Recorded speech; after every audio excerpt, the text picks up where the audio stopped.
यह प्रश्न भी कई बार पूछा जाता कि क्या ज्ञानी अपने प्रारब्ध से बंधा होता है। दरअसल इस प्रश्न का कोई अर्थ नहीं है। उसका शरीर प्रारब्ध से बंधा है, परंतु वह उस देह के साथ अपनी कोई पहचान नहीं रखता, इसलिए प्रारब्ध उसे बांध नहीं सकता।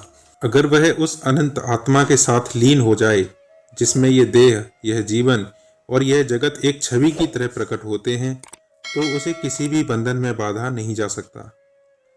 आज सुबह एक आगंतुक ने महर्षि से कहा, प्रबुद्ध व्यक्ति के कोई कर्म नहीं होते, वह प्रारब्ध से भी बंधा नहीं होता, तो उसे फिर भी देह क्यों धारण करनी चाहिए। महर्षि ने उत्तर दिया, ये प्रश्न कौन पूछ रहा है, एक आत्मनिष्ठ ज्ञानी या अज्ञानी। कोई ज्ञानी क्या करता है और क्यों करता है, इस विषय में चिंता क्या करनी। बेहतर होगा कि आप अपने बारे में सोचें। फिर वे शांत हो गए और कुछ देर बाद पुनः बोले, आप अब भी यही मानकर चलते हैं कि आप शरीर हैं, इसलिए आपको लगता है कि आत्मनिष्ठ ज्ञानी के पास भी एक शरीर है। क्या उसने कहा कि उसके पास देह है? हो सकता है कि वह आपको उसी तरह काम करता दिखे जिस तरह दूसरे लोग करते हैं। किसी जली हुई रस्सी की राख भी रस्सी जैसी दिखती है, परंतु क्या उससे किसी को बांधा जा सकता है? जब तक कोई भी अपने शरीर से अपनी पहचान बनाए रखेगा, तब तक उसके लिए इन बातों को समझना कठिन होगा। यही वजह है कि कई बार ऐसे प्रश्नों के उत्तर में कहा जाता कि किसी ज्ञानी की देह तब तक बनी रहती है जब तक उसका प्रारब्ध होता है, और फिर वह समाप्त हो जाता है। इसका उदाहरण देना हो तो कह सकते हैं कि बाण अर्थात प्रारब्ध से निकला तीर अपने निशाने तक अवश्य जाएगा, भले ही जिस जानवर को निशाना बनाया गया था वह चला गया हो या उसके स्थान पर दूसरा जानवर आ गया हो, अर्थात ज्ञान प्राप्त हो गया हो। परंतु सत्य यही है कि ज्ञानी सारे प्रारब्ध से परे होता है और देह व इसके प्रारब्ध में नहीं बनता। इसके अतिरिक्त यह प्रश्न भी आता है कि क्या ज्ञानी को सुख और दुख का अनुभव होता है? अगर आनंद है तो पीड़ा भी होगी, ये दोनों एक साथ आते हैं, ये विपरीत का जोड़ा है। ज्ञानी व अज्ञानी दोनों में ही समान संवेदना होती है। अंतर केवल इतना होता है कि अज्ञानी अपनी देह से पहचान जोड़कर उस पीड़ा को अनुभव करता है, जबकि ज्ञानी को पता है कि यह सब आत्मा है, ब्रह्म है। यदि पीड़ा व आनंद है तो इसे होने दो, यह भी आत्मा का अंग है और आत्मा संपूर्ण है। या फिर क्या वह पाप कर सकता है? इस प्रश्न को उठाने का अर्थ ही यही है कि प्रश्न करने वाला आत्मज्ञान को नहीं समझा। पाप तो अहम का किया धरा है। जब कोई अपने हित के लिए जगत के सामंजस्य को नष्ट करता है या ईश्वर की इच्छा के विरुद्ध चलता है तो उसे पाप कहते हैं।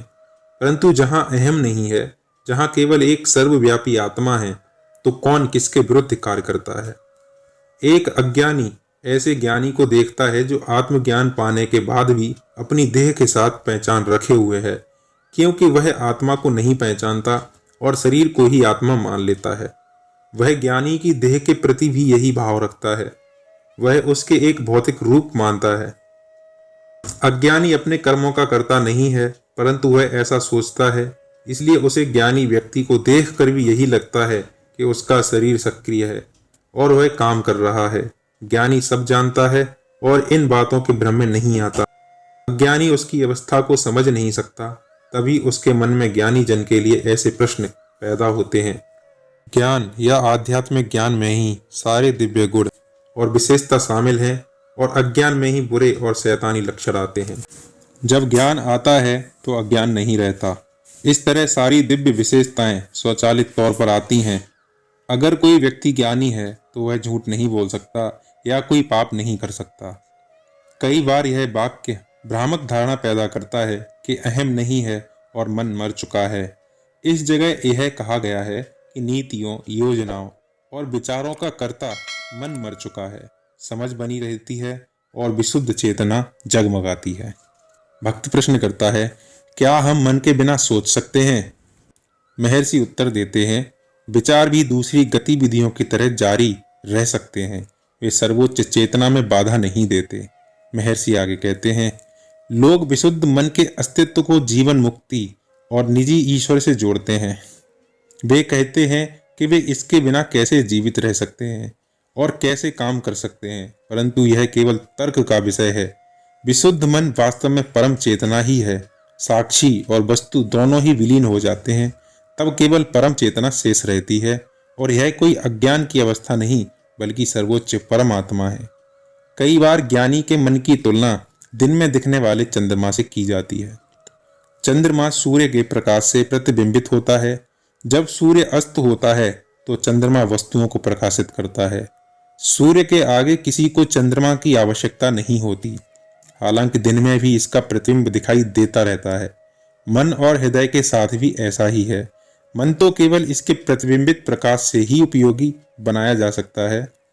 इसे वस्तुओं को देखने के लिए प्रयुक्त किया जाता है। जब इसे भीतर की ओर मोड़ा जाता है तो यह प्रकाश के स्रोत में विलीन हो जाता है, जो स्वयं प्रकाशित होता है, और तब मन दिन में दिखने वाले चंद्रमा की तरह हो जाता है। कई बार लोगों को अहम के त्याग से भी भय होने लगता है, परंतु महर्षि उन्हें याद दिलाते हैं कि जब वे सोने जाते हैं तो सदा ऐसा करते आए हैं।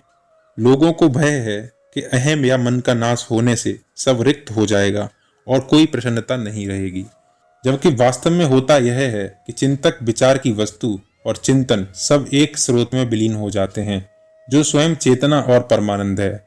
इस तरह इस अवस्था को जड़ या शून्य नहीं कह सकते। मैं समझ नहीं पाता कि लोग निर्विचार मन से इतना भयभीत क्यों रहते हैं, जिसमें सारे विचारों का अस्तित्व मिट जाता है और मन का नाश होता है। वे प्रतिदिन निद्रा में इसका अनुभव करते हैं। निद्रा में कोई मन या विचार नहीं होता, फिर भी व्यक्ति नींद से उठने पर कहता है कि मैंने भरपूर नींद ली। वैसे भी वे नींद में अपने अहम का पूरा त्याग करते हैं ताकि गहन शून्य में जा सकें, जबकि बोध का अर्थ है विशुद्ध चेतना में लीन होना, जो कि परमानंद है। किसी के प्रश्न के उत्तर में महर्षि ने कहा, आप पा सकते हैं और आप अपने में रहेंगे, जो प्रसन्नता का सबसे बड़ा रूप है। आप प्रसन्नता के जिन अन्य रूपों को जानते हैं वे सभी आनंद की छाया मात्र हैं, जो आपका सच्चा स्वभाव और आप हैं। समाधि की अवस्था का वर्णन नहीं हो सकता, क्योंकि यह मन के अनुभव से भी परे है। इसे केवल अनुभव किया जा सकता है। एक अमेरिकी महिला ने महर्षि से पूछा कि उनकी समाधि के अनुभव क्या रहे।